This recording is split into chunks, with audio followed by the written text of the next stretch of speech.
Friends, एक lady कह रही थी कि कोरोना में उसकी बेटी घर आई हुई थी और वो अपने ही कमरे में बंद रहती थी, सिर्फ फ्रेश होने बाहर निकलती थी।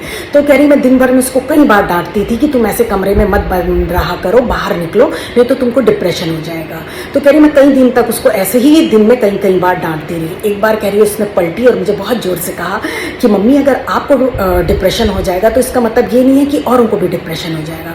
कह रही वो तो कह के चली गई। उसके बाद मैंने उस सेंटेंस का थोड़ा सा मंथन किया कि बिल्कुल बात तो ये सही कह रही है। मैं फ़ोन पे भी लोगों से बात कर रही हूँ, इस कमरे में उस कमरे में बेचैनी से घूम रही हूँ, बाहर भी निकल रही हूँ, कोई दिख रहा है तो दूर से बात करने की कोशिश कर रही हूँ, फिर भी मेरा चेहरा परेशान और चिंतित है।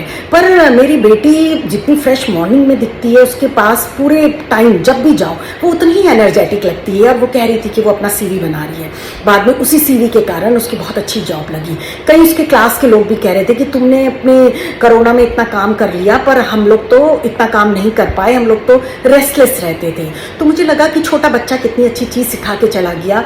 हम लोग क्या होते हैं, अपनी बुद्धि के अनुसार अगर कोई एडवाइस लेने आता है तो उसको अपनी बुद्धि अनुसार एडवाइस दे सकते हैं।